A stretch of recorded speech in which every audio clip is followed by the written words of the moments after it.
കോൺഗ്രസ് നേതാവ് ശ്രീ തിരുവഞ്ചൂർ രാധാകൃഷ്ണൻ നമ്മളോടൊപ്പം ചേരുന്നുണ്ട്. വാർത്തയുമായി പ്രതികരണം തേടിയിട്ടുണ്ട് അദ്ദേഹത്തിൽ നിന്നും. ശ്രീ തിരുവഞ്ചൂർ, ഈ നവകേരള സദസ്സുമായി ബന്ധപ്പെട്ട ധൂർത്തിന്റെ വിവരങ്ങൾ തന്നെയാണ് ഇന്നും പുറത്തു വരുന്നത്. ഇതിന്റെ ക്ഷണക്കത്തും ബ്രോഷറും തയ്യാറാക്കിയതിന്റെ പണം ഇപ്പോൾ അനുവദിച്ചിരിക്കുന്നു. ആദ്യ ഗഡുവായി 1,65,00,000 രൂപ. ഇതിലെ കണക്കുകളും പഠിപ്പിക്കുന്നതാണ്.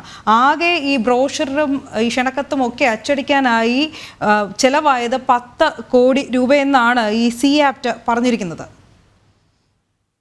യഥാർത്ഥത്തിൽ ഇത് തന്നെ ഒരു ചെലവില്ലായിരുന്നു. എത്ര ആളുകൾക്ക് ഇതിന് പരിഹാരം ഉണ്ടായി? 6 ലക്ഷത്തിലധികം അപേക്ഷകൾ കിട്ടി എന്നാണ് ഔദ്യോഗികമായി പറയുന്നത്. ആ അപേക്ഷയിൽ എത്ര അപേക്ഷയ്ക്ക് മേലാണ് നടപടിയെടുത്തത്? എത്ര ആളുകൾക്കാണ് ഇതിന്റെ റിലീഫ് കിട്ടിയത്?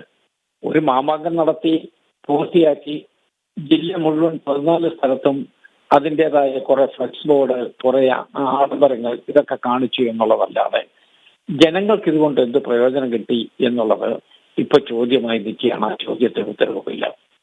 അതിന് പുറമെയാണ് ഇപ്പോൾ വന്നിരിക്കുന്ന ഇൻവിറ്റേഷന് വേണ്ടി ചെലവഴിച്ച 1.5 കോടി രൂപയുടെ ചെലവ് വരുന്നത്.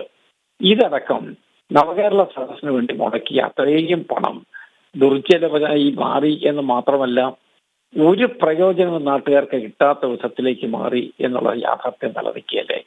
ഒരു ഗവൺമെന്റ് എന്തും ചെയ്യാം എന്നൊരു തോന്നലുണ്ടായാൽ ഇത് പക്ഷേ ഇതിനേക്കാളപ്പുറത്ത് എങ്ങനെയും പോകാം.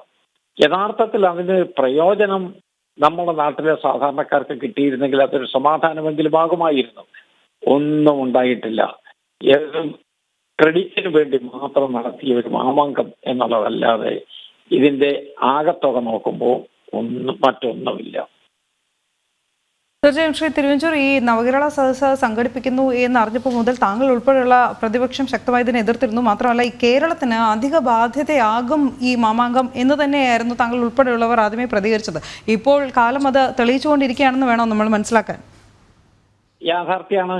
ഞങ്ങൾ നിയമസഭയ്ക്കകത്ത് പുറത്തും പറഞ്ഞു, ഞങ്ങളുടെ അഭിപ്രായങ്ങൾ നേരിട്ട് പറഞ്ഞിട്ടുണ്ട്. നവകേരള സദസ്സ് വൃഥാവിലാകുമെന്ന് അറിയാവുന്നത് കൊണ്ടാണ് ഞങ്ങൾ ആ സദസ്സിലേക്ക് തിരിഞ്ഞേ നോക്കിയില്ല. അവിടെ വില്ലേജ് ഓഫീസറെ വെച്ച് സദസ്സ് നടത്തുന്നത് വഴിയാണ് നടത്തിയത്. ഇതിന്റെ പണപ്പിരിവ് നടത്തിയിട്ടുള്ളത് വേറെ ചില ഏജൻസിയാണ്. അതിന്റെ കണക്കുകളൊന്നുമില്ല. ഞാൻ ജില്ലാ കളക്ടറുടെ അടുത്ത് വിവരാവകാശത്തിന്റെ അടിസ്ഥാനത്തിൽ ഇതിന്റെ വിശദമായി വിവരങ്ങൾ ചോദിച്ചു. അപ്പോൾ അവർ പറയുന്ന ഒരു സ്വതന്ത്ര ഏജൻസിയാണ് പണപ്പിരിവ് നടത്തുന്നത്, ഞങ്ങൾക്കതിന്റെ മേലിൽ നിയന്ത്രണമില്ല, ഞങ്ങളുടെ കയ്യിൽ കണക്കില്ല എന്നാണ്. ഞാൻ ഒരു കൊള്ളയ്ക്ക് ഗവൺമെന്റ് കൂട്ടുനിൽക്കാമോ? അതാണ് ഇവിടെ നടന്നിട്ടുള്ളത്. ഞാനതിന്റെ ഒരു വശമാണ് പറഞ്ഞത്, ഇതുകൊണ്ട് ആർക്കും പ്രയോജനം ഉണ്ടായില്ല എന്ന്.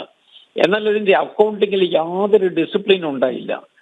അതിന്റെ പണം ആരാ വാങ്ങിയത്, എവിടെ നിന്ന് വാങ്ങി എന്നുള്ളതിനെ കുറിച്ച് അറിയില്ല.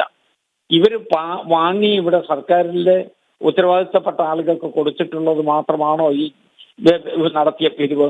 അതിനേക്കാൾ എത്രയോ അധികമായിരിക്കും.